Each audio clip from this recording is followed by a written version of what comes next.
smack pavement in Bama. The race is on. Hop on the tracks, stay on that bumper, and ride the train to victory. In the shuffling madness, I'm looking for death. Be careful. A huge crash! A mistake here can end your day. Look out, parts are flying everywhere! Crashing and colliding. And championship hopes. 5 chase contenders are done for the day. They lean on each other! breaking on his brow, and the train it won't stop going nowhere. Some aren't happy to see NASCAR's most dangerous track help decide the champion, because this place will wreck anyone. Those in victory lane don't seem to mind, though. So catch that draft, and if the train comes off the track, get out of the way.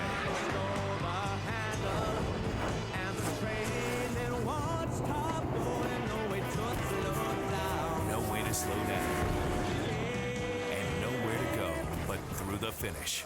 NASCAR Race Day, built by the Home Depot, is next on Speed. Cue the flute. Talladega has provided us with 40 years of the most hair-raising racing anywhere. It's NASCAR's scariest track on the scariest weekend of the year. It's a heavyweight title fight on 4 wheels, and today is round number 7. Virginian Denny Hamlin got back to victory lane in Martinsville, but Jimmy Johnson finished second and padded his points lead. If the 48 survives Talladega, it may be all over but the celebration. Mark Martin, Jeff Gordon, and Tony Stewart are all still in striking distance, but the big one lurks around every turn, and that could shuffle the points race in the blink of an eye. Sit down, strap in, and hold on. It's race day in Talladega. Come on, baby! Look at this crowd! We in Dega! Dega! Woo! Oh, yeah. The home of Earnhardt! Riding on Talladega. Woo!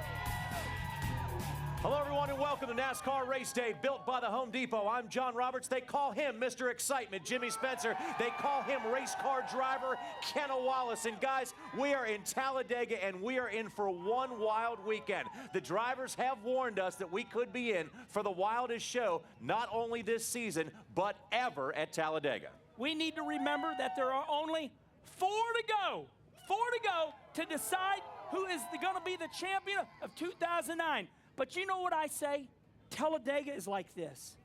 It's like a card game. It's like a deck of cards. Now, we know Jimmy Johnson, let me see right now, Jimmy Johnson has 3 aces.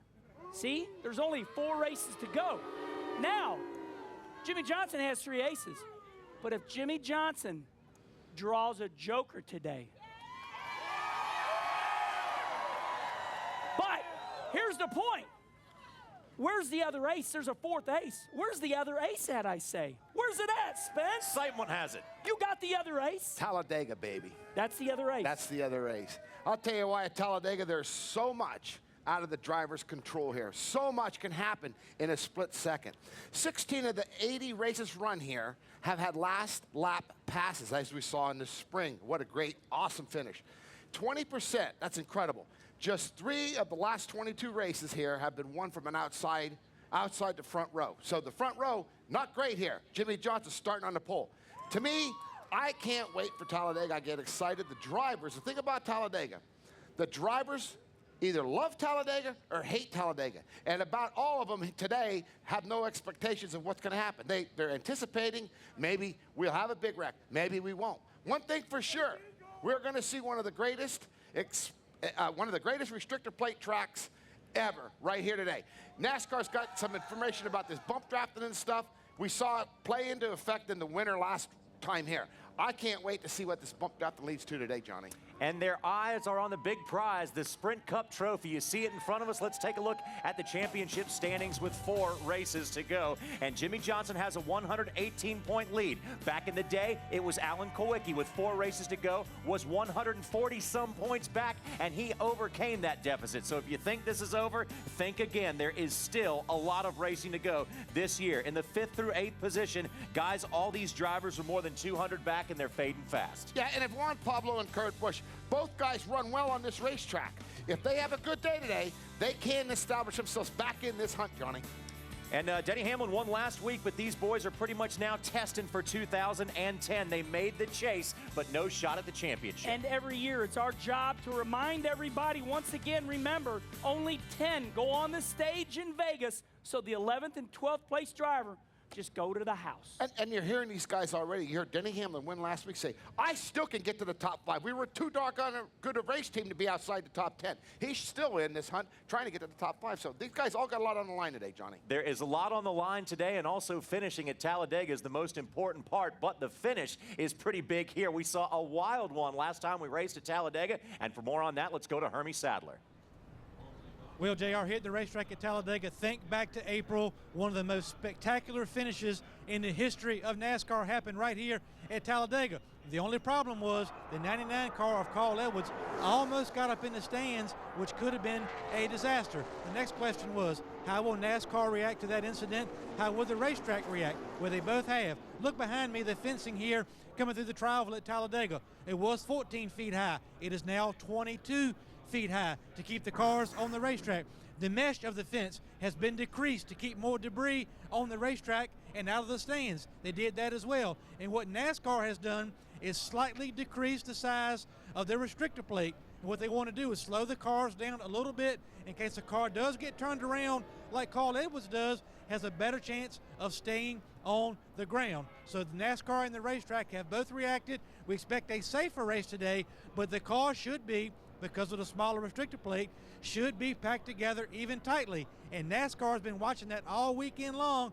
Bump drafting has been the term of the weekend, and for more on that, let's go over to Wendy Venturini. Wendy?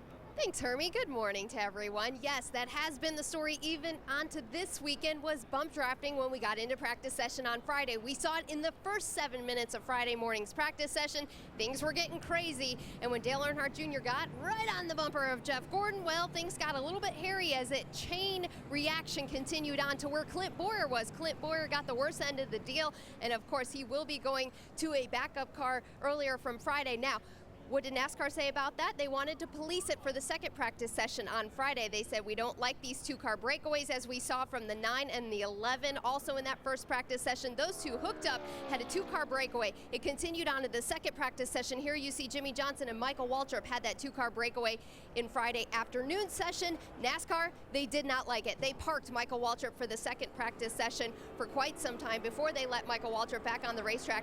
I just spoke with Mike Helton before the show this morning, and he said they will be policing that 2-car breakaway in the race today. They don't like to see it. It can be a little bit dangerous, as we saw in the spring. They are going to warn the drivers in the drivers' meeting today, and they will be policing it from high above the racetrack. And not to mention that, we had a washout on Saturday. Johnny, qualifying, as we all know, was canceled, and we are starting by points today at Talladega. Wendy, thanks a lot. That was the 6th time this year that qualifying has been washed out. That means all 12 chasers will start up front in the first 12 spots. And maybe on a shorter track, that would be a bigger deal, but right now you're going to see them shuffling all over the place. But back to the issue of the bump drafting, guys. How are we going to police it? NASCAR's given these guys these cars, and these cars have been figured out now finally. And now NASCAR's saying, you guys can no longer bump draft. Well, these fans are saying that's a bunch of crap. Let these guys race. Come on, man. I don't understand NASCAR. I ain't going no further than that. You know, in yesterday's truck race, I spotted for my niece, Chrissy Wallace, who stayed out of trouble, finished 13th. But I had the scanner here. I had NASCAR in this ear. And all I heard every other lap was, tell them boys to quit beating on each other. Tell them boys to quit beating on each other. And this is what happens. Coming to with about 5 to go. This is what happens when you beat on each other. But this is NASCAR racing at Talladega. But Kenny, if we look at this wreck, this is not from beating and banging. This is from just a guy cutting another one off. He just cuts him off. I mean, I don't understand why we, you know, what I saw last last spring was absolutely a phenomenal finish. Absolutely phenomenal. These guys figured it out. Now they go to the extent of saying, you know what, Michael Waltrip, we're going to park you. We don't like what you're doing to Jimmy Johnson. I just think that's totally wrong on NASCAR's part. I think that you let those guys keep racing hard. I think when they get away from one another, it actually makes for better racing. Well, we will talk much more about the bump drafting issue as NASCAR race day rolls on, but coming up next, we have the most successful active driver at this racetrack coming up to talk to us. NASCAR Race Day is built by the Home Depot. Visit homedepot.com. More saving, more doing. That's the power of the Home Depot. And brought to you in part by Wrangler, proud sponsor of Dale Earnhardt Jr. Wrangler, real, comfortable jeans.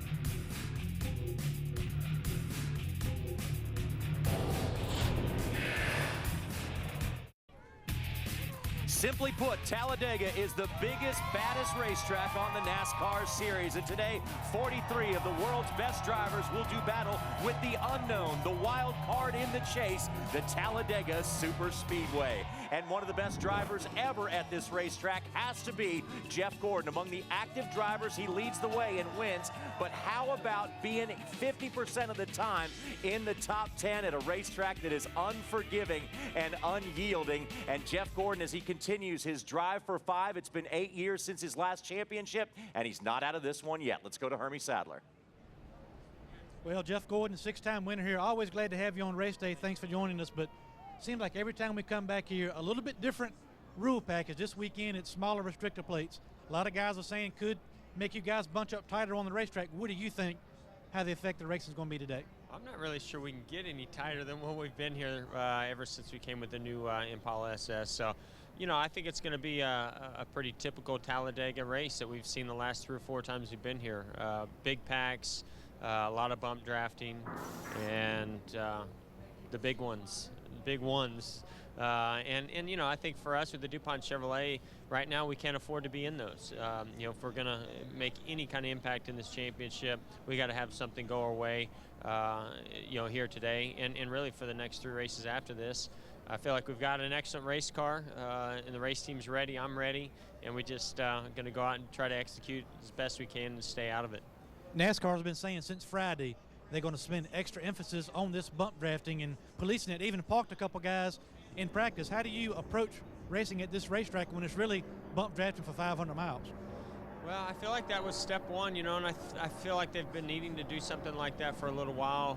We've seen it and it's this package that's put us into this box, and so, you know, the drivers get better and better and better at figuring out how to make just 2 cars go fast. And so we saw more of it in practice. NASCAR started to crack down on it, and I'm really anxious to go to the drivers meeting today to see what they say, and really to get through this race to see how you know, how they monitor that and what they really do in those situations, especially in the closing laps of the race, because more and more guys have figured out how to get to the bumper of another car and stay there and push that guy and put yourself in a position to win the race. So I think we're going to see more and more of that throughout the day if NASCAR doesn't crack down on it through the corners.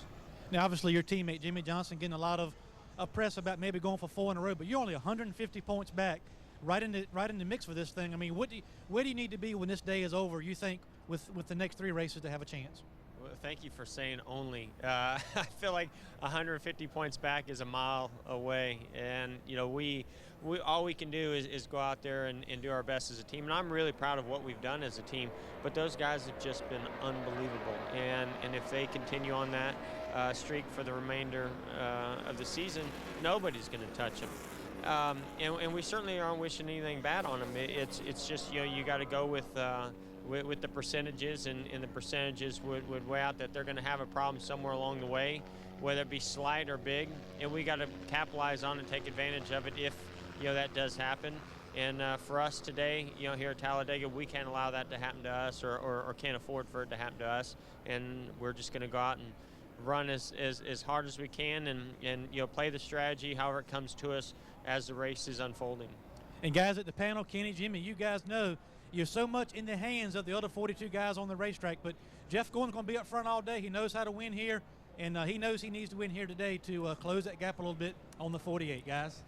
Hermie, thanks a lot, and I think everybody out there knows you simply have to win this chase, and we're going to some good racetracks. Jeff Gordon, winningest driver here at Talladega. He won the last time we raced at Texas. He's won at Phoenix before, so, you know, he's got to have 3 wins, but it could happen. But the biggest thing I heard from Jeff Gordon is he's concerned about bump drafting today here at Talladega. Race fans, I say this. I'm a little confused. Maybe NASCAR should say in the drivers' meeting, no bumping in the corners. If you bump in the corners, we'll put you to the back of the pack. I'm a little confused right now. I want somebody to come here on the show and tell me what's going to go on, because if 2 cars get together, we know they're going to fly to the front. Is that illegal? Spence, I'm a little confused. Can you clarify it for me? I think later on in the show, we'll go to the drivers' meeting and we'll get it cleared up. But, you know, Kenny, think of this. 4 of the last 11 races have been won by Jeff Gordon. This year, 23 top 10 finishes in 32 races. All Jeff Gordon, the most top 10s. And, you know, 15th or better in 26 of the 32 races. This guy can make 150 points up. Yeah, the 48's going to have problems. If he does it, then he's not. But when you look at this track, Talladega, I don't think there's a better guy that can come to this racetrack than Jeff Gordon. We've seen him with Dale Earnhardt. We've seen him race with everybody and win. I'll put him in the top dog category today. He'll have a great day today because he's the type of guy. He'll figure out that bump drafting and where to be when time counts. When we come back to NASCAR Race Day, built by the Home Depot, we're going to have a little bit of fun here with the perhaps the upset winner of the year. And then good old Ricky Bobby's going to run across the start-finish line, except it's going to be a different dude than that.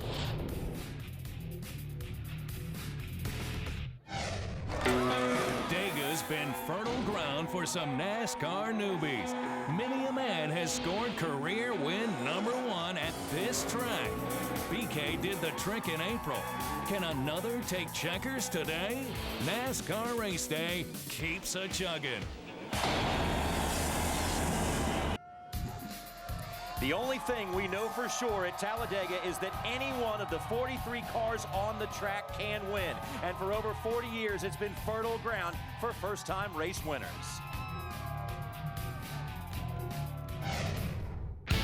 For 40 years, Talladega has been the great equalizer. From Richard Brickhouse's historic inaugural victory in 1969 to Brad Keselowski's earlier this year, the Superspeedway has been a breeding ground for first-time Cup winners. For some, Dega has been their only trip to a Cup victory lane. For others, it's a jump start to more. But a win is a win, and no one can ever take that away. Down they come. Waltrip still with a slim advantage. Now to the outside goes Labonte. At the tri-oval, Labonte is going for the lead. Bouchard comes up the inside. 3 cars side by side. I believe that Ron Bouchard has won in a photo finish.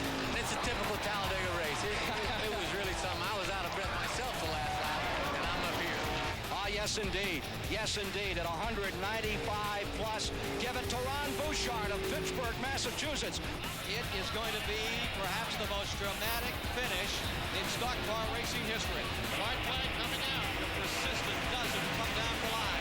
Allison right over. Allison gets turned sideways by Sterling Marlin. He slams into the 4-car wreck at the finish. On the outside, Wallace moving. Hillin stays first. Whichman drops on the inside in the 25 to the tri-oval. Here they come for the line. Hillin wins it. 207.90, the pace set by Davey Allison, as he leaves everybody in his trail. This could be his very first Winston Cup win. He's a few feet away from the checkered flag. There it is. Davey Allison wins. The sweetest victories are the first-time winners. I'll tell you what, I'm glad to do it right here in front of the hometown crowd.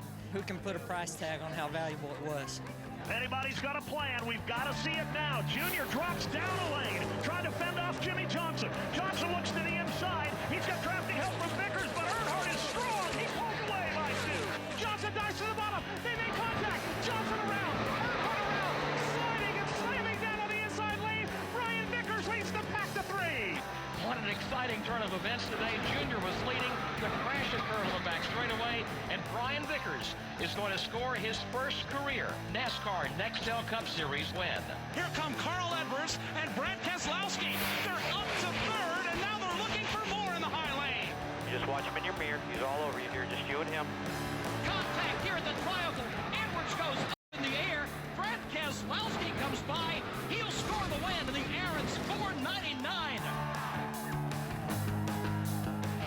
memory-making moment for Brad Keselowski, who now joins us on Race Day. Now, Brad, it probably seems just yesterday you were watching that video, and it seems like yesterday you were making that quick decision what to do behind the wheel of the race car.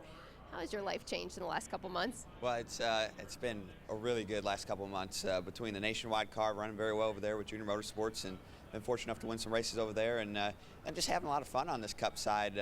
There's not a lot of drivers that get to pick and choose their events and just have fun, and I got a great group of guys with the Mikasuki bunch, and this is my last race with James Finch, and I've had a blast with him. And then the 25 car that I've had some fun with at Hendrick Motorsports, so it's really just been a lot of fun. You make your 13th Cup start today. Of course, you're starting 36 due to the points that we had gotten rained out on Saturday. What is your goal when you get behind that race car today? Do you expect that two-car breakaway? And have you had any warnings? Because it sounds like NASCAR is going to be policing that. Yeah, I really don't know what to expect. We never really saw, or I wasn't involved in packs that were big enough to get a real good read on what this plate's going to do. But the real question mark is exactly what you said about NASCAR. And I've been watching the program before I went on, and you guys hit it spot on. We're all really interested to see what they're going to say in the drivers' meeting and what they're going to enforce and what's okay and what's not okay, because it's really a tough judgment call on their part. So that ought to be very interesting, and it's really going to determine how the race plays out. What would today, another win at Talladega, back-to-back win at this racetrack, mean to you and your career? Well, that'd be awesome. I mean, just awesome. I would love to do that for James. Last race with him, and the opportunity that he's provided me has been great, and I can't thank him enough. But it's so hard to win here at Talladega that I feel very lucky to do it, and to repeat it would be like lightning striking twice. Now, when we get to next year, 2010, we know you're going to be in that car for Penske. Tomorrow's a tire test at Daytona for the Sprint Cup Series. Are you involved in that tire test at Daytona for the Sprint Cup side? Yeah, I'll be driving the 12 car tomorrow for the Daytona tire test, which Goodyear just wants to get some data in a big enough pack, so when we come back for the 500, we're all good to go. And be a great opportunity for me to work with that gang and get to know them a little better. And just really looking forward to next year as well. I've got a great opportunity there with Penske and the 12 car on the Cup side and the 22 on the Nationwide. All right, good luck with that test tomorrow, and good luck today. I know there's a lot of decision making to be decided upon in that race car, and it's guys like Brad Keselowski that can make or break whether you end up in victory lane today. Hermie? Well, Wendy, I've got Marcus Ambrose, and Marcus, we're talking about first-time winners here at Talladega. You got a top 5 here in the spring, and your Toyotas, all of them, look very, very fast in practice. Could this be the day for win number 1 for you in this series? I sure hope so. We feel really confident coming into today's race because it is almost random. You just got to put yourself in a good position for the last 10 laps, try to beat the front there somewhere, miss the big crash, get that big push, and hope that you get pushed into victory lane. It's exciting for us. I get on really well with Michael Waltrip and David Ruderman, and hopefully we can all be there at the end and we can join up and try to do something special. But it's a little bit of grey matter too, because we don't know quite what NASCAR is going to do as far as bump drafting is concerned. We all know that with this new plate, you got to get right on that back bumper and just push and push and push.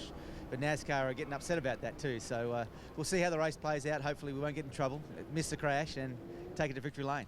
That's a good point. NASCAR saying, the way to win the race is to not necessarily bump draft, but to push another guy and get to the front. So, NASCAR, you're kind of putting things in their hands if you do that. So what do you think NASCAR's interpretation of what they want you to do today to try to win? Well, I think it's really manifested itself today. It's a big word, isn't it? Yeah. Even big for me. That's awesome. Yeah, because they've got a new plate and it slowed us down, but it's created a real dead spot about, 3 to 5 feet from that bumper bar in front that you're chasing. So if you can get over that and you get to his bumper bar, the car just takes off and you can push that guy, and you don't want to lose that bumper. And so if they want us to back off in the corners, well, we may lose that ability to suck back up to them. So, it feels worse to us today.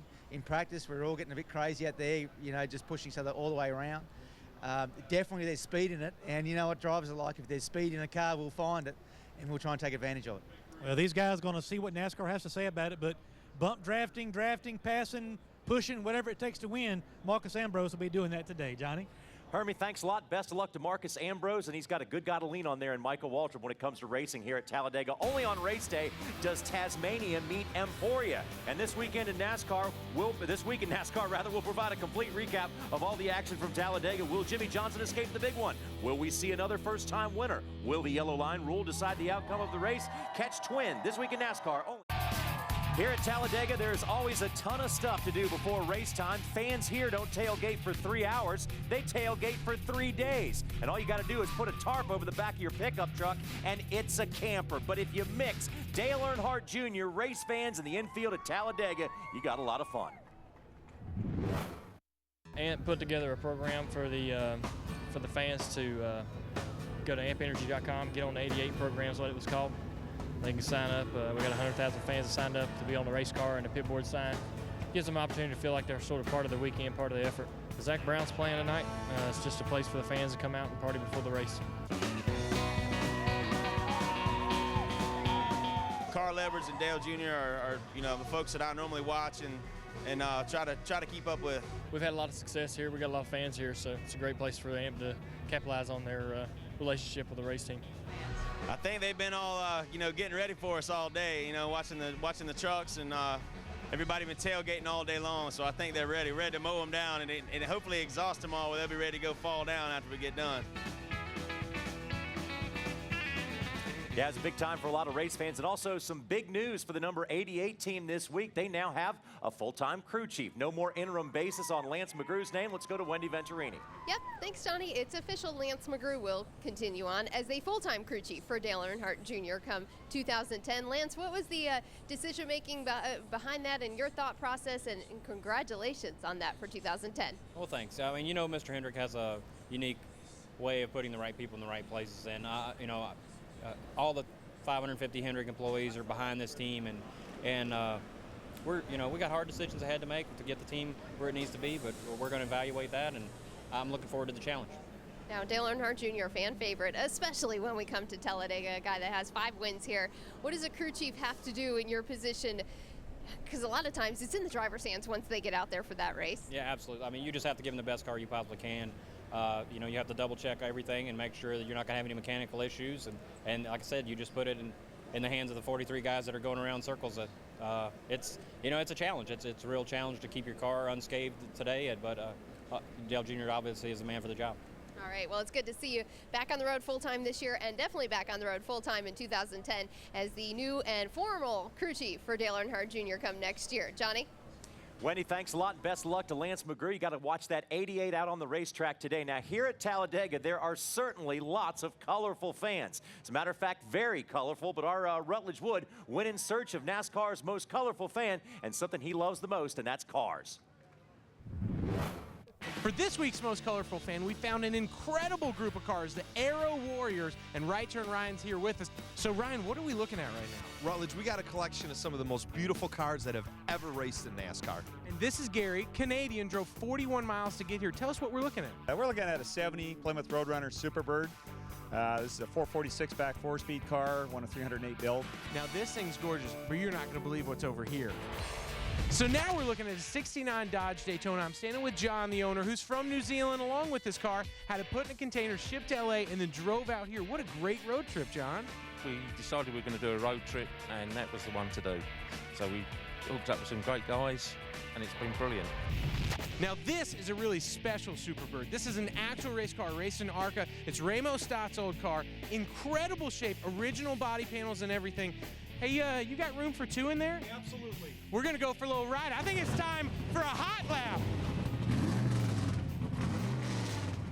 We always say that Rutledge is like a little kid, but there he's a little kid in the candy store around all those cars. Make sure to visit NASCAR.com/mostcolorfulfan to see the photo finalists and check out all of the colorful fan photos submitted throughout the season. And we got a car to show you right here by the speed stage for us. Check this out. This is a 1969 Ford Torino Talladega. It was presented to Bill France Sr. by the Ford Motor Company back in 1969. It was signed by all the drivers from the Daytona Speed Weeks that season, signed by over 250 racing personalities. What a cool old car that is. Matter of fact, they also dropped off the original registration tag with it as well. So that's pretty cool, and that's right out here with us today. I see David Pearson's name on the left rear quarter panel. You see Mr. Excitement? Oh, come on, I wasn't racing back there. I can't find Mr. Excitement. Hey, back with the series' latest winner. Welcome Welcome back to Race Day, race fans. This is a very unusual part of the season. Here in the chase for the Sprint Cup Championship, we go from the smallest racetrack at Martinsville to the biggest at Talladega. But last weekend on that racetrack up in Virginia, it was a Virginia driver who took home the big prize. We get set to go in race 6 of the chase. A lot of excitement. It always is when you come to Martinsville, whether it's up here for the chase or just the first race of the season. Took 5 to make sure we're in it. Now this last 5, let's go take it. Picker guys, make sure you're on your game here today. We can't have a lot of mistakes. We got a pretty efficient NASCAR official. Boys, let's have some fun today. That's 4. All right, bud. It's going to be a loud day. Going to have a lot of fun. Let us know what's going on. Make this thing better all day long. Be there at the end for some Victor Lane hot dogs. Field comes out of turn number 4, waiting to see the green flag, and all the flags are waving throughout the grandstand area. We're underway. Clear behind you, but you'll have to hurry because the 48's coming. And now here's Jimmy Johnson from 15th now to 5th in 29 laps. Car's good. On the free side, rolling to center and a little bit back to the gas. I like it. I know forward bite's not a premium, but you're doing a really good job. You just got to stay focused. It takes a long time for it to come in. We're turning the center okay. Just need more forward bite off. Here comes Jimmy Johnson. Fires it into the bottom of the racetrack. He's got room inside 3. Jimmy Johnson pulls even for the lead. We have a new leader. 48. Very nice work. Gentlemen, I think we might have some today. I want to run top 5. Do what you got to do to run top 5. There's some banging going on back around 4th place. Jeff Gordon, Juan Pablo Montoya just side slap doors coming down the back straightaway into turn 3. Gordon takes the 4th spot. Montoya back to 5th. He roots Gordon out of the way and comes right back at him. I tell you what, I don't know what the is wrong with him. Tom 10. What's wrong with him? Easy, come on now. You know, we're running side by side. It was okay, and then he started getting wider and wider and started to hit me every freaking corner. Hey, Jeff, they just come down here on 42 cars, so they just didn't want to beat and bang like that all day now. They're talking to the wrong guy then. They need to be talking to their own damn driver. I didn't start that at all. We got a car in the wall up turn number 2. Flat left rear tire, damage on the left rear corner now for the Budweiser Dodge. Caution's out, bud. Caution's out. Bring it down here. 4 tires, 4 tires. Make your adjustment. Nice and easy, guys. 4 tires and fuel. 3, 2, 1. Stop. Perfect, perfect.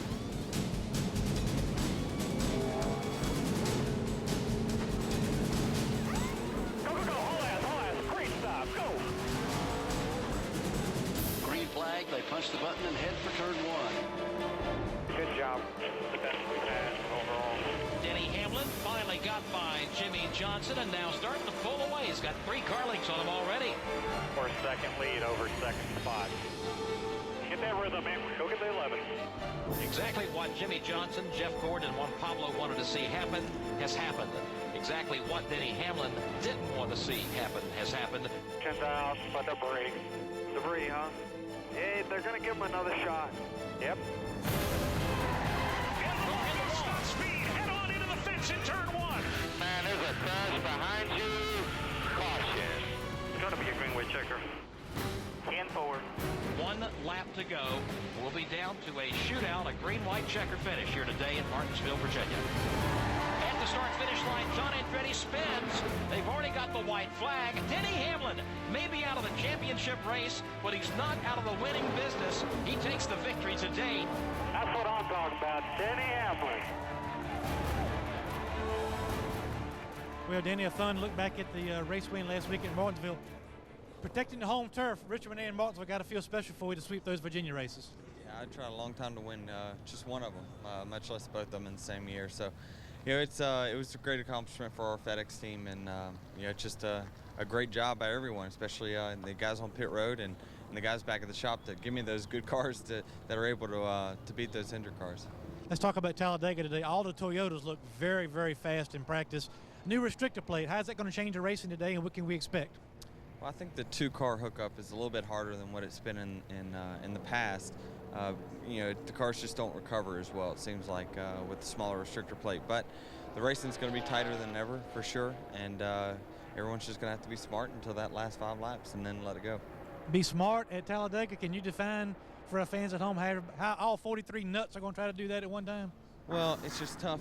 It's tough to not get in panic mode when you hear 15 to go. Normally, you would think, you know, you got to go right now, but that's a long time at this racetrack. Even 10 to go is a long way. So, you know, you just got to bide your time really and be patient. And you know, hopefully you miss the big one, but it's the big one will strike at no particular place. It'll be up front or in back. So you know, you just got to be smart and you know, put yourself in a good position. Well, JR, keep out for Denny Hamlin today. He's been fast every weekend since this chase started, and he'll be fast again today, and he'll be in contention. Hermie, thanks a lot, and thanks Denny as well. Congratulations on that win. You know, every time you leave a short track, there is bent sheet metal and bent tempers as well, and that's the subject of this week's Good Stuff with Kyle Petty. All right, what I'm getting ready to talk about is something I've done before. Complain about people racing me too hard and doing something I didn't want them to do. Last week at Martinsville, we saw Jeff Gordon complain over the radio that Juan Montoya was racing him too hard. I'll tell you what, I don't know what is wrong with him, but I'm pissed. He's got the best car out here, doesn't know what to do with it. You got to pull every fender there is in the freaking car, the freaking 24. You know, we're running side by side, it was okay, and then he started getting wider and starting to hit me every freaking corner. Hey, Jeff, they just come down here on 42 cars, so they just didn't want to beat and bang like that all day now. They're talking to the wrong guy then. They need to be talking to their own damn driver. I didn't start that at all. What's up with that? Too hard? What's racing too hard? I mean, let's go back to Richard Petty and Bobby Allison running over each other at North Wilkesboro for 400 laps. Was that racing too hard? Let's go back to Dale Earnhardt Sr. and the pass in the grass with Elliott and those guys. Was that racing too hard? That's what the fans pay to see. That's what you're supposed to do, is race hard. Now, here's what they want you to do. They want you to get out and complain about it with each other. That's the exciting part. Racing hard is what NASCAR racing was built on. If we go back to Lee Petty's and Junior Johnson's and Dale Earnhardt Sr.'s and Bobby Allison's and Darrell Waltrip's, racing hard was what made them champions. And if these guys want to be champions this year, they're going to have to race hard. I'm Kyle Petty. That's the Napa Good Stuff. Race fans, I'm excited. This is what we need. We need a four-time champion like Jeff Gordon to take on a Formula One champion like Juan Pablo Montoya. Boys, let's do it like Earnhardt and Rusty Wallace. Let's beat on each other. It's good for the sport. I can see signs in the grandstands right now. Gordon versus Juan Pablo. You two can really help, you know, get the sport rotten. I mean, like this. Remember this, Spence? Hey, yeah, remember that's Earnhardt, your brother. Yeah, going at it. You know, come on. You know, I have to say this, Kyle Petty, you're so right. You know, how many times have you ever heard Dale Earnhardt call Rusty Wallace, hey man, I'm sorry for getting close to you yesterday at Rocky. Spinning you out. These drivers call and almost apologize. Oh, I'm sorry I got close to you today. My God, guys, these fans deserve better. These fans deserve you. You guys get paid an awful lot of money. Jeff Gordon, I think you were wrong there. Juan Pablo was doing the right thing. He says, you know what? I want to get on with this show. So let's get on with this show. Let's race. Don't spin each other out. But daggone it, let's race. That was a great race last week between the 24 and 42. We're going to see it today. Hey, one time I spun Earnhardt out at Martinsville on accident. I was scared to death he was going to take me back out. It was in the number 28 Texaco Haviland car. I said, go on, Dale. He took a wrong entry to the corner. He went straight, and I went, wham! Oh, spun Dale Earnhardt out. You're a dirty driver, Kenny. He pulled up next to me, and he cautioned, come out, and I look in the mirror, and here he comes. He pulls up, Earnhardt goes.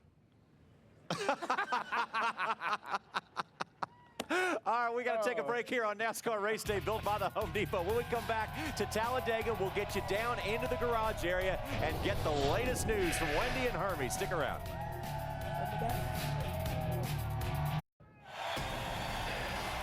It's the track that put the word super in super speedway. Talladega, and Jimmy Johnson has the points lead over teammate Mark Martin. They'll lead the field to green here today at Talladega as qualifying was washed out for the 6th time this season, and these two will start up front. But the big one will lurk at every turn. You got to watch out because in the blink of the eye, the whole running order can be shuffled here at Talladega. The top 5 chasers will look to leave Talladega with their title hopes alive, and we are set for 500 miles of white-knuckle restrictor plate racing action. NASCAR Race Day is coming to you live from the Talladega Super Speedway. Let's take a look at the points. Jimmy Johnson, Mark Martin, Jeff Gordon still in, in white riding right now. Tony Stewart, Juan Pablo, Kurt Busch in the yellow. Well, you know, history has said that only the top 3 are in this championship race. I want to see history broke. I want to see Stewart and Juan Pablo Busch get back in there, Spence. And remember, Tony Stewart's won here before. Juan Pablo's ran well here, Kenny. They could have a turnaround day here today at Talladega.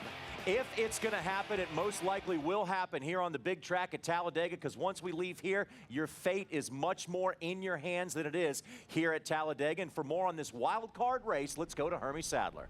Well, thank you, JR. And you're right. A lot of races in this chase, racetracks want to say, we're a wild card, we're a wild card.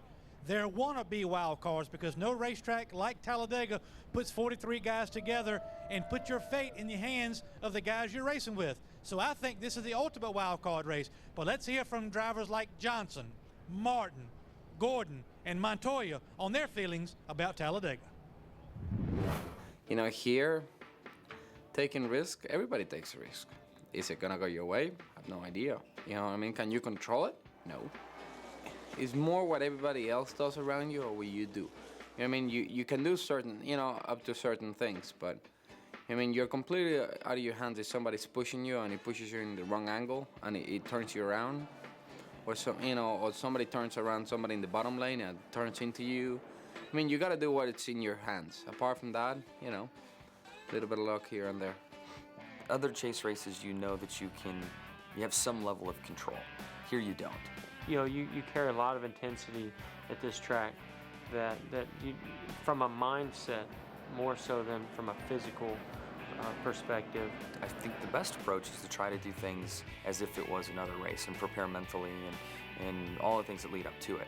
Leading the race, there's been wrecks. Middle of the pack, there's wrecks. Trying to ride at the back, you've seen guys caught up in wrecks. You just don't know what to do. And at some point, you get frustrated about worrying and you stop worrying. And I'm almost to that point now and just ready to line up and race on Sunday and see where we end up. We're in such a tight pack. There's not a car that's superior to another. So it really comes down to putting your car in position as, you know, whether it be the pit stops, the calls that the crew chief makes, and then particularly the driver in this case, you know, making good choices on the track. So I think if anything makes Talladega the wild card, it's the big one, the big wreck that's going to happen. It's just where are you at when it does happen. In my mind, I will approach this race different than any other. The first race this year, I approached this race with great apprehension, knowing that I just needed to miss the wrecks, and I was in the wreck on the 5th lap. This time I come in with no worries, and it doesn't matter to me what happens. I'm gonna go out there and race like there's no way that I could have a wreck, and I feel lucky.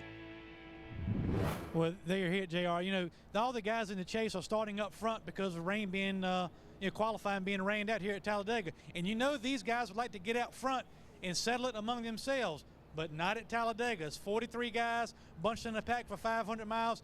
That's why this race is a wild card. Hermie, thanks a lot. You know, Spence, you've won here before. What has to come together for a driver to win at this track? What Mark Martin just said, Johnny. What Juan Pablo said. Get back to Mark Martin quickly. Mark Martin, you're finally approaching this race right. I learned from Dale Earnhardt. You come to this race, you can't plan a damn thing. When they drop the green flag, you want to be around at the checker. So you do everything in your power to put yourself in a position. Juan Pablo, he said it best. Sometimes you get pushed where you don't want to be, all kinds of situations. But you have to approach this race that you are going to win this race. And if you do and you blank out the wrecks, that's just part of life. I love Talladega, man.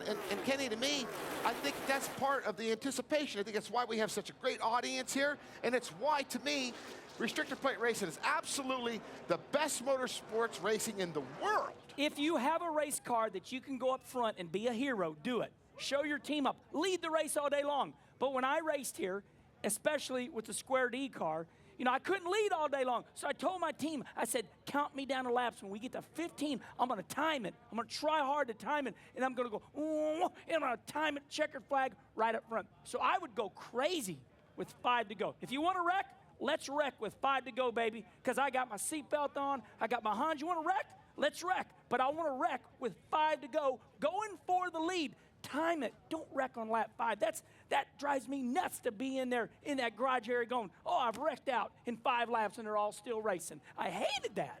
And perhaps the best thing we've seen over the last couple of years here is we've seen some wild, spectacular wrecks, but the drivers have come out okay because of all the safety innovations. Nobody hurt. I mean, the thing is these cars, NASCAR's done a fantastic job with the safer walls, the Hans devices, everything else. And Juan Pablo said it best. You don't have the intention of wrecking, but sometimes you get in a situation, you never know what your fellow competitor is going to do. It's human error. And you know what, fans? That's what we come here for. We come for the human side of this sport. We can't take that out of it. All right, you got to have a little luck along the way, too. Little off-track news this week to talk about involving Richard Petty Motorsports driver A.J. Allmendinger. Last Thursday evening, or night rather, he was arrested in Mooresville, North Carolina for DWI. And here's what the King, Richard Petty, had to say about A.J.'s arrest. After it took place, I am deeply disappointed this has happened. A.J.'s accepted full responsibility. On behalf of everyone at RPM, we apologize to our fans and our partners. He has been placed on NASCAR probation until the end of the year, and he has also been placed on team probation and fined $10,000. And just by the way, that $10,000 will go to charity. We got to take another quick break here on NASCAR Race Day, built by the Home Depot. It's the biggest track and also the biggest wild card in the chase. It's Talladega, baby. There's nothing like it.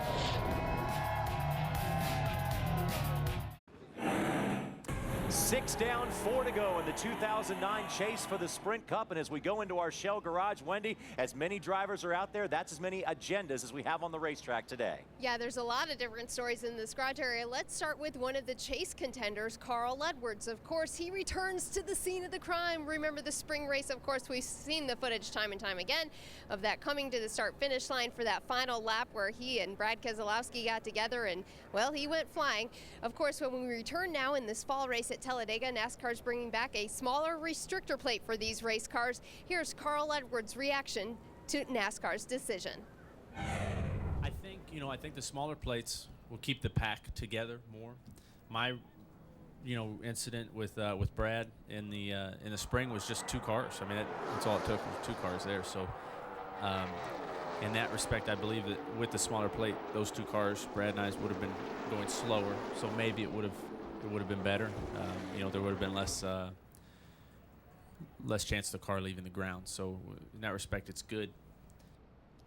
And Carl Edwards will start 10th today, of course, by points. Now, if we go further back in the points, we have Elliott Sadler, who coming into this weekend will be in a Ford, returning to that Ford and that blue oval for the first time with a Roush Yates engine as well. Now, this will be the only race for Elliott Sadler, and then, of course, he will return back for the remaining 3 races. Here's what Elliott Sadler had to say as he talked to Hermie Sadler earlier in the week. I was just talking to Max Jones and thanking him, and also Doug Yates for going through the extra work to letting us have a car and a motor this weekend. And Doug reminded me that his motors don't like to run upside down to keep all 4 tires on the ground. But really appreciate Stanley and everybody at Richard Petty Motorsports letting us do this. I think it's a great first step to learning some things before we get to the Daytona 500. So should be a good weekend for us. And, of course, his teammate A.J. Allmendinger will be in a Ford for 2 other races for the 2009 season. Of course, this is to get a head start for the 2010 season. But for now, we have 4 races to go, Hermie, and there's plenty of other stories we're following. Yeah, Wendy, a lot of teams getting ready for 2010, including a couple of high-profile teams looking at 2010 as far as crew chiefs are concerned. The first announcement, Dale Earnhardt Jr. and his team, 88, Lance McGrew, has been named full-time crew chief for 2010. Here's what Dale Jr. had to say about that. Since we worked together on the car, we've gotten along really great, and I enjoy. He's built a few new cars for us, and every time we take a new car to the track, it's really fast. And so I see myself, without looking at the statistics and the luck that we've had lately, I can see a lot of improvements in the team, and I can see the impact that Lance is making, and so I'm really excited about this chance for me and him to understand what our future is and see how we can improve upon that, given the opportunity to work together and know that we're going to work together. So I'm excited about it. And more crew chief news, a little more probably unexpected news is the announcement this weekend that Steve Addington, crew chief for Kyle Busch in the 18 car, will not return to the 18. Now this team has won 12 races in the last 2 years, but they did not make the chase. Here's Steve Addington. I got a lot of support from Joe Gibbs Racing.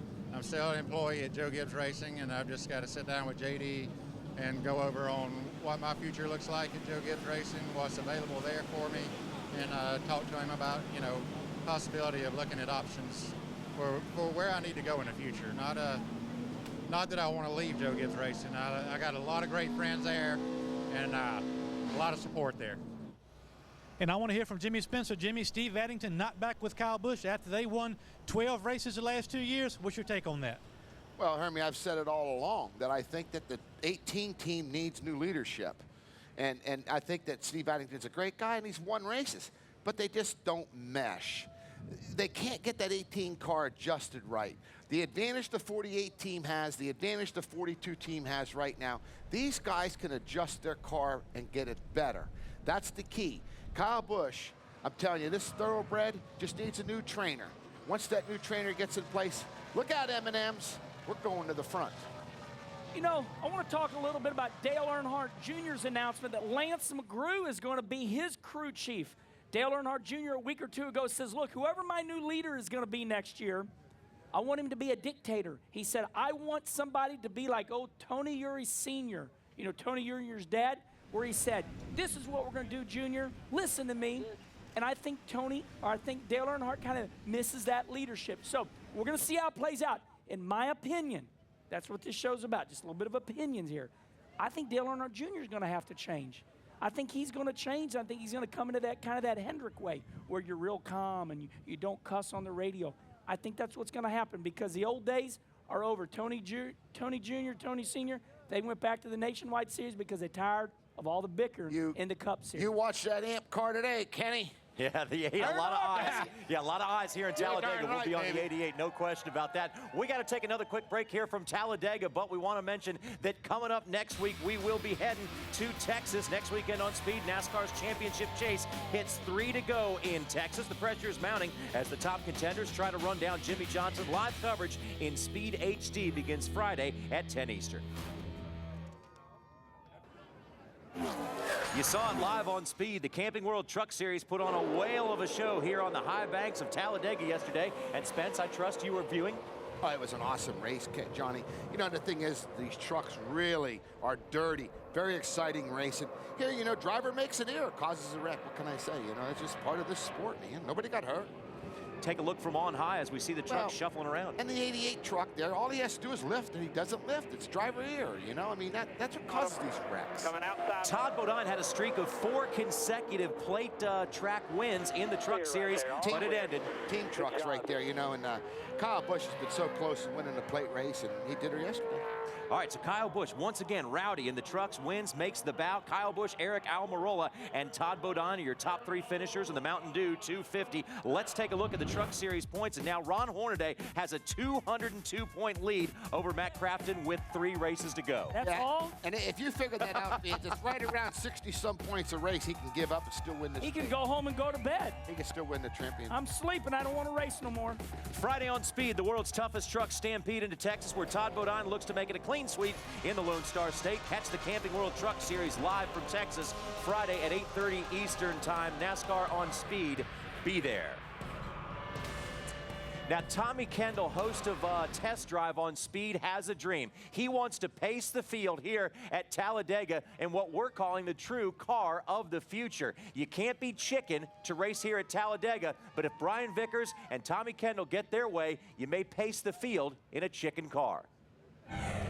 Tommy Kendall coming to you from the infield at Talladega on Halloween, no less. How I came to be here wearing a mullet with my brother, driving a chicken car from LA to Alabama is a good story, but let's do it while we're cruising the infield. Let's take a ride. I'm sure you recognize the guy next to me. That's Brian Vickers, and ultimately it's because of him that we are here wearing mullets, and ultimately with the chicken car. Brian, tell us how this came to pass. This is Halloween. This is Talladega. We got to bring the chicken car. Couldn't have think of a better place for its introduction to the sport of NASCAR. You think you're qualified to drive this thing?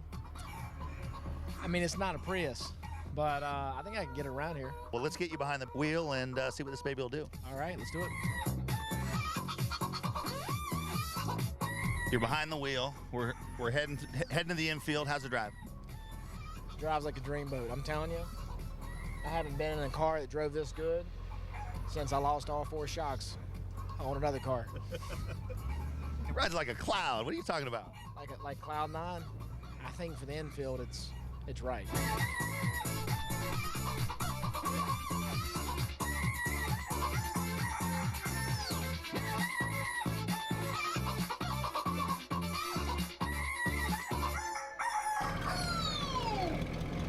Well, we got her feeling pretty good on the strip. What do you say we hit the track? I'm ready. Let's do it. You know what's funny about that is here at Talladega, that didn't really turn many heads. Hey, my daughter Brittany Wallace said, "Dad, I seen this chicken car going up Highway 85 in Charlotte, North Carolina." And I said, "Oh yeah, I think I remember seeing that in a movie." I show up at Talladega, and here it is. This is crazy. Tommy Kendall. This could be the future car of NASCAR. What do you think? Oh, that could. Hey, we could bump draft. One could be a chicken, the other one could be a cow. And Here you get comes the feathers in chicken your bump. radiator. We could get her. Tommy Kendall saw that. He saw that car on the highway in California, wanted to buy it, but the owner wouldn't give it up at first. When we come back, Wendy Venturini gets the RD with RC.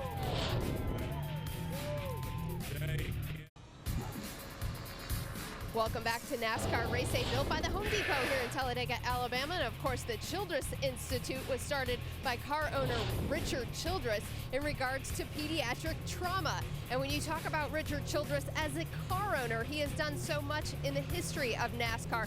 40 years in the sport for Richard Childress Racing. So we decided to take a little gander over to welcome North Carolina, sit down with RC, and check in with his 4 teams and how they're doing in 2009.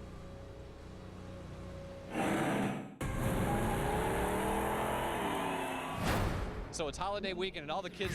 This weekend in Talladega marks 40 years in NASCAR for Richard Childress. You know, that's a real accomplishment that whole team's got to be proud of. Last week, you had the celebration of your 40th anniversary in motorsports. A lot of people don't realize you've been in this sport 40 years. How did that celebration go for you? It went great. We raised a lot of money for the Childress Institute for Pediatric Trauma, and that was a neat thing about it. But I had a great day with the fans here. It was just a neat day all around, and let the folks visit our museum. There's 40 years of history here. It even goes back further than that. As an owner, Richard, 12 titles, 164 wins. That's an accomplishment, quite a resume that you have to be proud of. Oh, I am, Wendy. It's due to all the people, though. I'm just one of the cogs in this big old wheel that rolls, but it's all about the people and the drivers and the crew chiefs and our sponsors and our fans. You can't forget the fans. I think the fans drive me as hard as anything, is knowing you want to go out and do good for them. Now, I'm sure you've been put on the spot when this 40th anniversary came around. What's your best memory or first memory that comes to mind in all your years of racing? It's hard to pick one, but probably that 98 Daytona 500, just because I know what it meant to Dale and meant to his career, and the look in his eye when that race was over, it was unbelievable. 2009 was not the year that RCR was looking for, but just as in the past, that organization will bounce right back. Jumping from the memories of yesteryear to the memories of this year, which you probably want to forget about, there's ups and downs in our sport. Where does 2009 rank among those downs?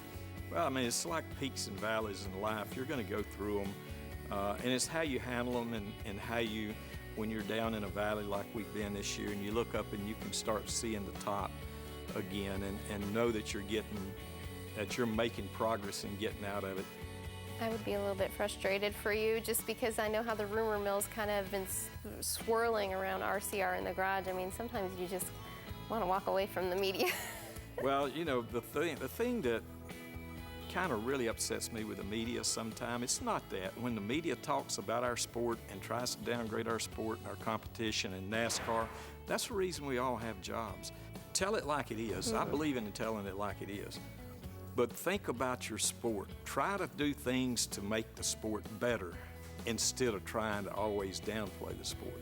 That really is upsetting to me. You know, you can always, when something's wrong, look at the bright side of it. Look at the things that you could do to say, hey, I bettered the sport. That's what I want to see. I think you just showed fans that don't know you well enough your passion that you have for our sport. Well, it's true. You know, you put the time into it that RCR has, and knowing the France family, and your family's been in it for many years, this is our livelihood, and this is what makes our country tick as people.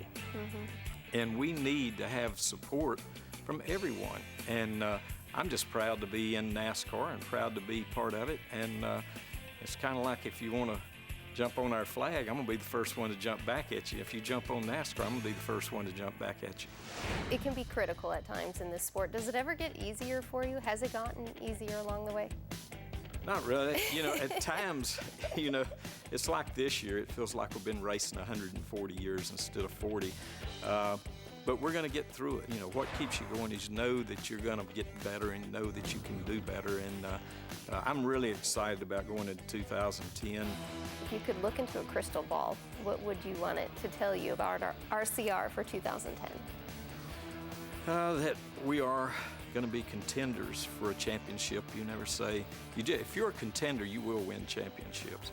And we've been a contender. People forgot that 2 years ago, Clint Boyer was a contender up to 2 races to go. Last year, Kevin Harvick, all 3 of our cars were contenders. And then when you get down, they want to kick you. They forget about the good times. But we can't live on what we did 2 years ago. We got to recoup from what we did in 2009. And we want to be contenders for that championship.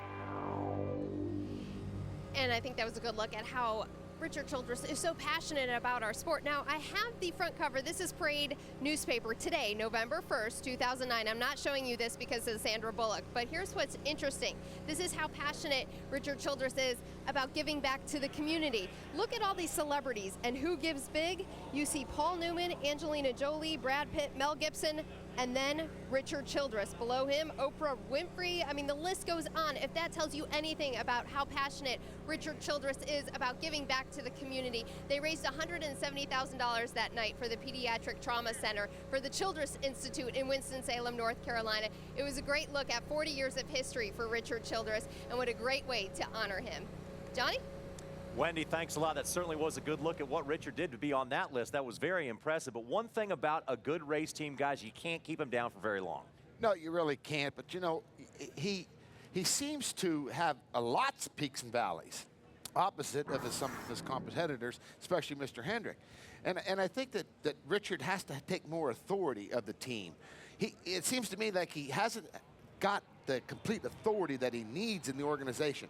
And I believe that's what he needs to do, is get more interested and more leadership like he used to be, because he has won a lot of championships and a lot of races. That's what he has to do to get that thing back on track. I want to say one thing about Richard Childress. He's celebrating 40 years in the sport. Race fans, I look at you very humbly and I say, who is your boss?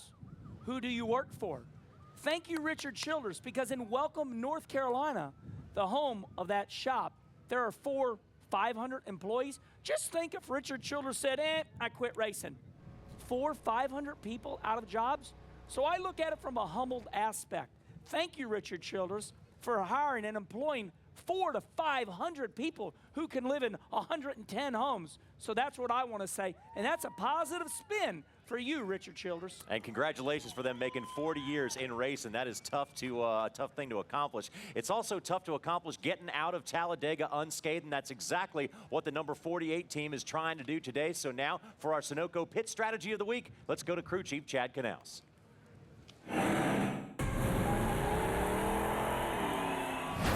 So it's holiday weekend, and all the kids need to be aware of things that go bump in the night. You're coming into Talladega, you better be aware of things that go bump in the draft. You've got 500 miles of nail-biting action around this racetrack. You're going to stop for Sunoco fuel about every 45 laps, and you're going to see strategies play out all over the field. Some people are going to try to run up front to avoid the accident. Some guys are going to hang out in the back to avoid the accident. But the problem is, you have no idea where it's going to break out. It could be in the front of the pack, it could be at the back of the pack. You just have no earthly idea what's going to happen. But the one thing I can promise you is it's going to be 500 miles of very, very exciting racing. And at the end of this thing, everybody's going to take a big, deep breath and sigh.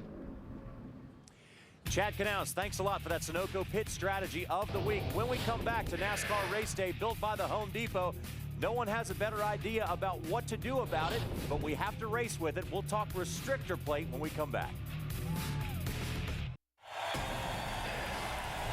It's the scariest weekend of the year and the scariest racetrack that NASCAR goes to. Talladega is the home of the big one in more ways than one as we get ready for some racing in Sweet Home, Alabama. Denny Hamlin scored a big win last weekend at his home track in Martinsville, Virginia, but Jimmy Johnson came home second, and now he has a huge points lead in the title chase. Jimmy looks to lead Talladega one round closer to his 4th title, but Halloween may be over, but the big one still lurks in the shadows. Strap in and hang on, everyone. It's NASCAR Race Day live from Talladega. It just doesn't get any bigger than this when it comes to NASCAR racing. Let's take a look at the championship standings, and these guys are still in it for all intents and purposes. Jimmy Johnson, Mark Martin, Jeff Gordon, and Tony Stewart. And I love what Mark Martin said earlier in that interview, baby. I am taking this, and I am not going to wreck, and I'm going to win this race today. I love that, Kenny. And what a great job by Tony Stewart, first year with a new team, 5th in the points.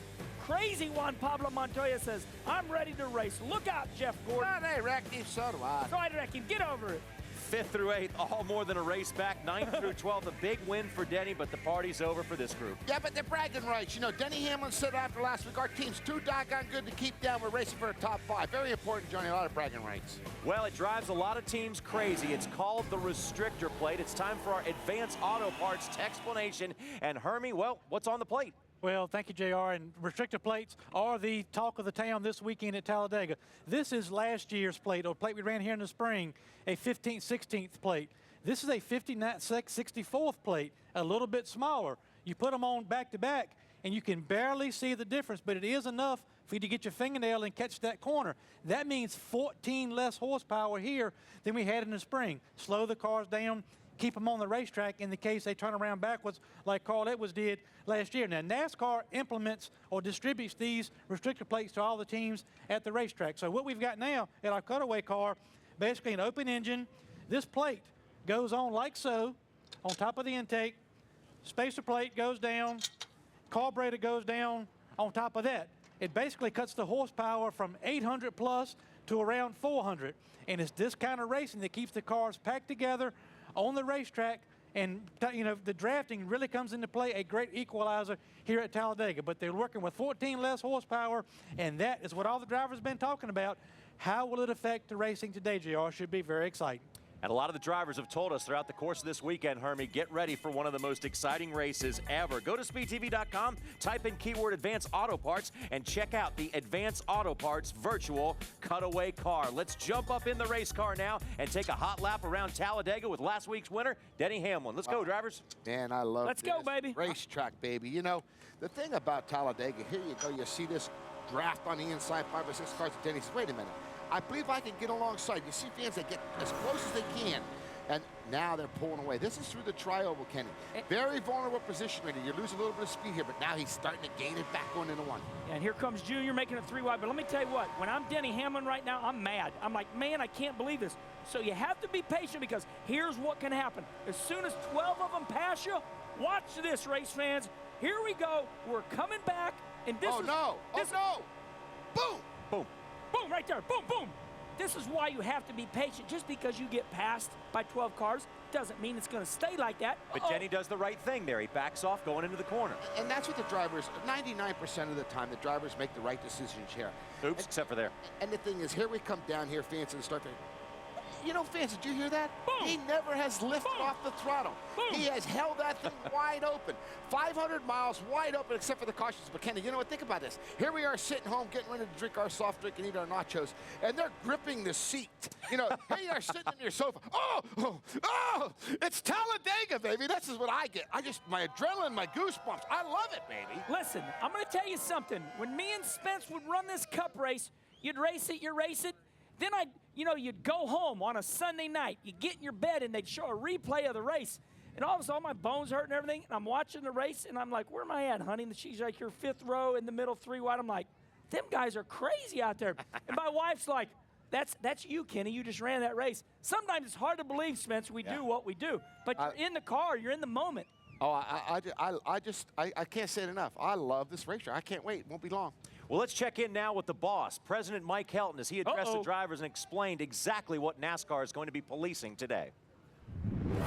Today, we will not allow doubling up, pushing, locked up, bump drafting, or whatever you call it in the turns. So all the way through turns 1 and 2, all the way through turns 3 and 4, you will not be allowed to push someone, to bump draft them, or to shove them through the turns. Remember that the aggressive driving will still be watched very closely on the front stretches and through the trials. But where we have seen the progress, particularly in Talladega, of 2 cars hooking up and basically locked up all the way around a turn, all the way around for a lap, you will not be allowed to do that through the turns. That's from the green flag all the way through to the checkered flag. So even on the last lap, coming through 3 and 4, you're not going to be able to push a guy or hook up in a 2-car tandem like we've seen progress through practice. Now I understand. Because of this. They were practicing here Friday. This is when this was all starting. There's 15, 18 cars out there. Today, there's going to be 43 when they drop the green flag. And what Mike's already anticipating, and he's got a good point. What's going to happen is these 2 guys are going to start going, and these 2 guys are going to get up, and all at once they go to the corner, and they're going to get, bam, we're going to have a hell of a wreck. NASCAR's trying to prevent that. I see now what Mike's up to. I tip my hat to him. You can still bump draft on the straightaways, not in the corners. That's where we saw Carl Edwards take out Biff and all those guys with a bump draft deal. Mike's just getting prepared for it. So good job, Mike. And let me be a little cocky about this. Let me explain it to you. Calm down. Everybody calm down. What we used to do was bump draft. Oh, Earnhardt, he'd be like this, Kenny. Come on. I'd bam, bam. But when the corner comes up, Spence, 6 years ago, we always let off the gas because you didn't bump draft. Now, let me tell you, listen to me. Let me tell you why we bump draft in the corners now. Because there's more downforce on the car. You can get away with it. Plus the bumpers line up, too. Okay, so that's why we don't bump draft in the corner anymore. The cars didn't have that downforce years ago. Now they got downforce. 2 years ago, here come Carl Edwards. I'll help my friend Greg Biffle in the corner. Boom! The whole field was taken out. Spencer, you said that awesome. We don't want to wreck. Let's calm down. Well, there's a whole other chapter when it comes to rules on these restrictor plate tracks. The other chapter is the yellow line. You can't go below it and advance your position. We'll talk about that yellow line when we come back to NASCAR Race Day, built by the Home Depot. Welcome back to Talladega, everyone. Now, here's something that every driver can relate to. When you're in your passenger car and you look down, you see a double yellow line. That means do not cross it. Well, chances are the driver is going to try to improve his position. If you go down below the yellow line and improve your position, you're going to get in trouble with NASCAR, and that's exactly what happened to Regan Smith just 1 short year ago.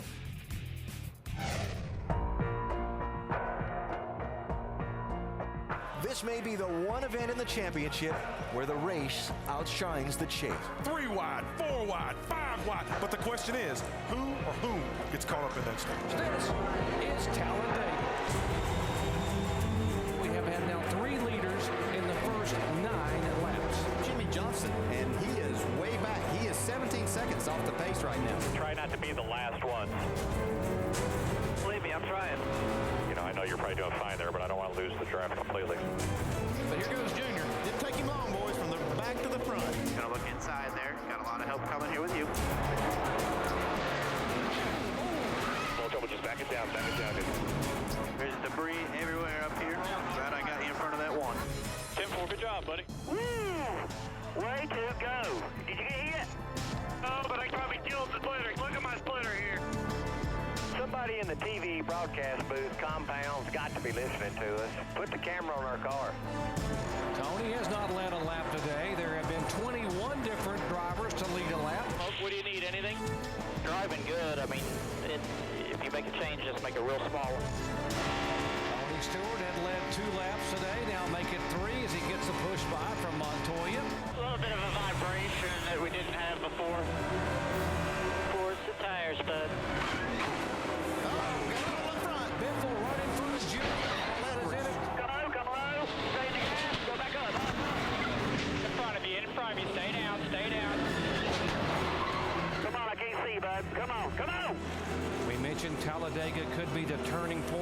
Chase.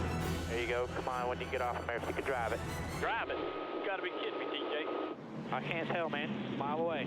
43 races for Tony Stewart without a victory. He has never won at Talladega.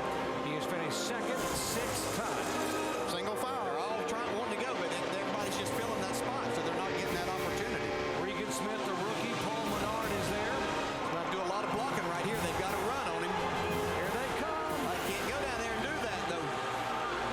I think it's legal on the last lap. He might have got it right there. I think it's legal on the last lap. He was below the yellow line. He didn't win this damn thing. Where's my official? We are waiting to get definitive information from NASCAR. 20 is the winner. The 20 is the winner. Victory lane, baby. You cannot go below the yellow line, Andy Petrie, at any time. It's always been the rule that way, especially when NASCAR enforced it. Regan Smith made a wrong decision. Brad Keselowski made the right decision.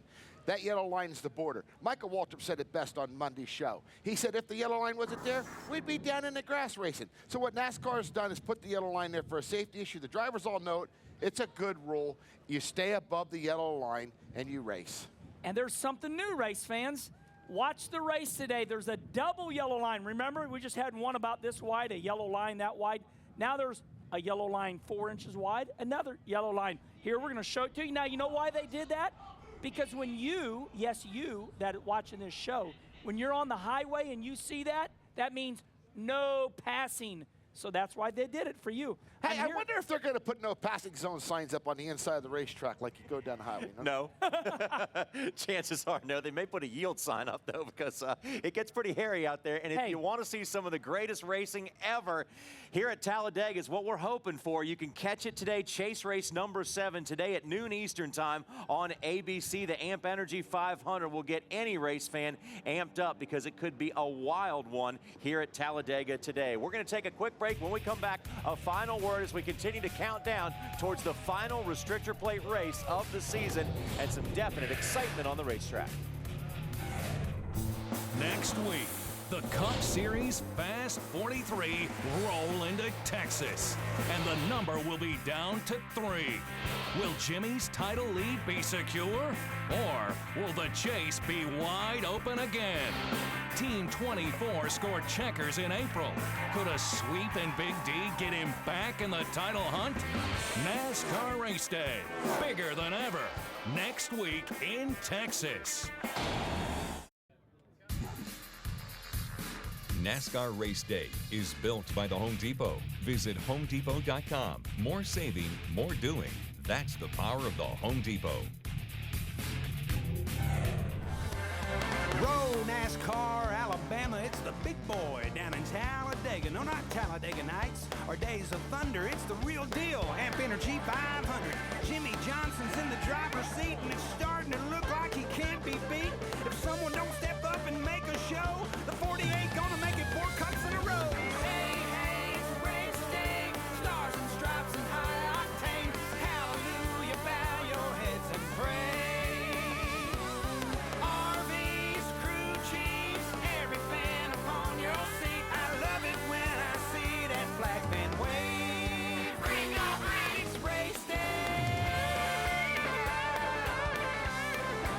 Let's take a look at the real standings here. The first 2 in this chase, well, they're still in it mathematically. The rest, well, they're more than a race out. Somebody's doing a little patting on the back here. Yeah, man, Wendell's the whole race out. Ken Wallace, you get to start us out. Who you taking? First of all, I've got a big lead, baby. I got 2 points.